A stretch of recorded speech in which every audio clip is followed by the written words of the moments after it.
Today we will learn about the executive branch at the state level. Every state has an executive branch, and the head of that executive branch is the governor. The governor is the most powerful official in the state's government. Though the rules and duties of governors are similar in every state, because of the differences in the area and population of states, there is a big difference in how much power and influence governors have. Each state has a different list of qualifications for the governor in their state constitution.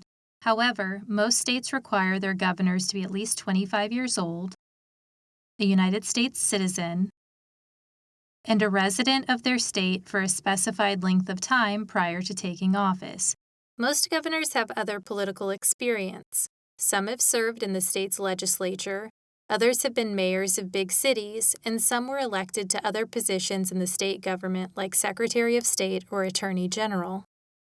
As head of the state executive branch, the governor carries out the laws passed by the state legislature. The roles and duties of governors include budgeting, appointing officials, planning for economic growth, and coordinating the work of the executive departments. Governors also serve as the spokespersons for their state. They may ask other states to cooperate with them, or they may also represent their states internationally to foreign countries.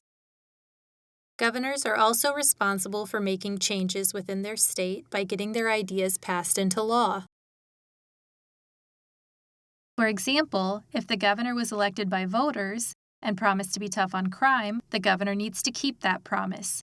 The governor might write a bill to make prison terms longer and ask the state legislature to pass that bill into law. Or the governor might request that new jails be built or ask for more money in the budget for the state police. The governor's powers are limited, and each state's constitution determines how much power the executive branch in that state gets.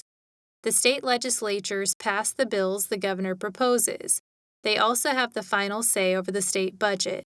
In addition, the laws the governor signs off on have to agree with federal laws, the Constitution of the United States, and their state's constitutions. Voters in each state also elect a lieutenant governor.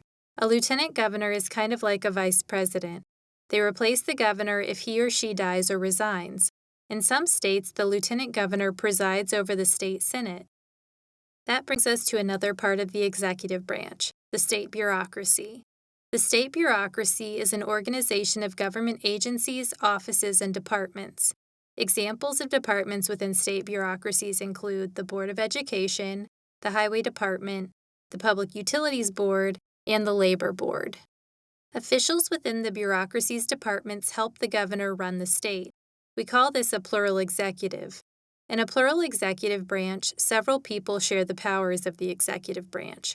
For example, the Secretary of State keeps state records, publishes laws passed by the state legislature, and oversees state elections. The Attorney General represents states in court cases and provides legal counsel to state officials. The state treasurer collects taxes and pays bills for the state government. The governor does not always get to appoint or hire the people in these positions. Many of them are elected by the people. Sometimes the governor and the state bureaucracy disagree, leading to conflict within the state executive branch.